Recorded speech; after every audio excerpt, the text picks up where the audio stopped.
नमस्कार दोस्तों, मैं हूं मुक्ता दीक्षित एस्ट्रोलॉजर। आज मैं आपको जन्म कुंडली के 12वें भाव में कोई भी ग्रह रहता है वह किस प्रकार का फल उत्पन्न करेगा, इसके बारे में आज इस वीडियो में जानेंगे। क्योंकि जन्म कुंडली का 12वां भाव रहता है सुख को जो है कम करता है, व्यय की अधिकता को बढ़ाता है, खर्चे को बढ़ाता है, रोगों में पैसा खर्च होता है, लड़ाई में, झगड़े में, मानसिक तनाव, अधिक यात्राएं, आपसी वाद विवाद, ऐसी अनेक चीज़ें हैं जो व्यय भाव देता है। और साथ में 12वां भाव जो रहता है वह मोक्ष का कारक भी होता है। तो ग्रह स्थिति के अनुसार व्यक्ति को अपने जीवन में जो है सफलताएं प्राप्त होती हैं। तो 12वें भाव का स्वामी जब भी किसी भी भाव का स्वामी, यानी कि यदि लग्न का स्वामी 12वें भाव में बैठ जाएगा तो ऐसे व्यक्ति को शारीरिक कष्ट लगे रहते हैं। यदि द्वितीय भाव का स्वामी 12वें भाव में बैठेगा तो व्यक्ति को धन, कुटुंब संबंधी सुख में कमी आएगी, किसी न किसी प्रकार की आपको बाधाएं उठानी पड़ेंगी। यदि तृतीय भाव का स्वामी 12वें भाव में होगा तो आपके पराक्रम की कमी आएगी, किसी भी प्रकार से आप अपने कार्य में जैसी सफलता चाहते वैसी आपको नहीं मिल पाएगी।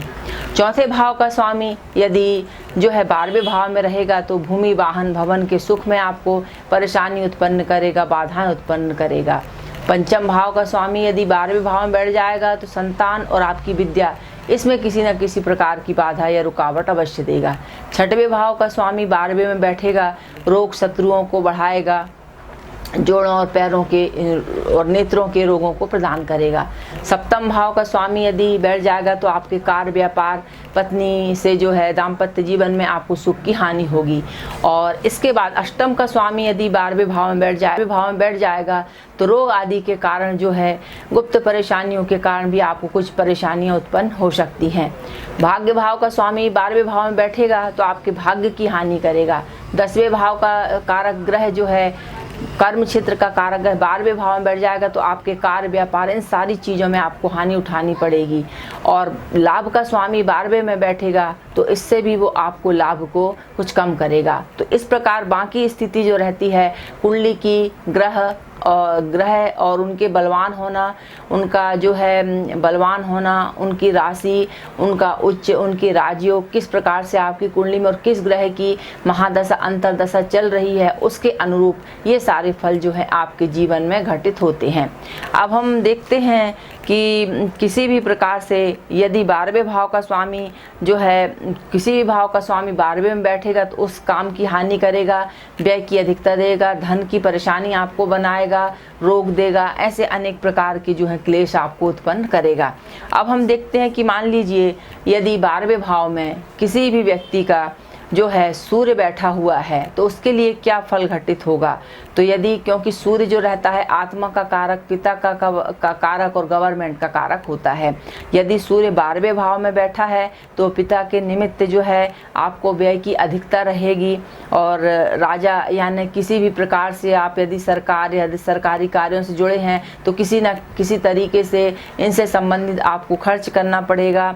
और या पैतृक कार्यों के या किसी भी वाद विवाद से आपके धन की हानि की संभावना आपके जीवन में बनेगी। यदि आपका चंद्रमा 12वें भाव में बैठा है तो आपको अच्छे भोजन का सुख नहीं मिल पाता है और मन में दुख और परेशानियां, चिंता और व्यय की अधिकता लगी रहती है। माता की चिंता सदैव बनी रहती है और माता के कारण खर्च भी अधिक होता है। अगला कारक आता है मंगल। यदि मंगल 12वें भाव में होगा तो क्या फल करेगा। तो मंगल यदि 12वें भाव में बैठेगा तो शत्रु आपके उत्पन्न करेगा, रोग को देगा, दुर्घटनाएं देगा, भाइयों से वाद विवाद करवा देगा, खर्चे आदि के कारण भी आपको झगड़ा, मुकदमे और अग्निकांड, इनसे संबंधित जो रहते आर्थिक हानियां उठानी आपको पड़ सकती हैं। अब हम देखते हैं कि बुध ग्रह कारक होता है विद्या, बुद्धि, ज्ञान का। यदि इनसे संबंधित आपका बुध ग्रह जो है 12वें भाव में बैठेगा तो वो आपको शिक्षा, मनोरंजन, खेल कूद पर बहुत अधिक व्यय करवाएगा। इसके बाद आता है गुरु ग्रह। तो गुरु ग्रह यदि आपके 12वें स्थान पर बैठेगा तो ऐसी स्थिति में जो है जातक को धन बचाने की प्रवृत्ति रखता है और मनुष्य पवित्र आत्मा वाला होता है और मोक्ष का भागी होता है। यदि शुक्र आपके 12वें भाव में है तो कहा जाता है कि 12वें भाव में जब शुक्र स्थित रहता है तो यह बहुत ही शुभ माना जाता है और अच्छा फल प्रदान करता है।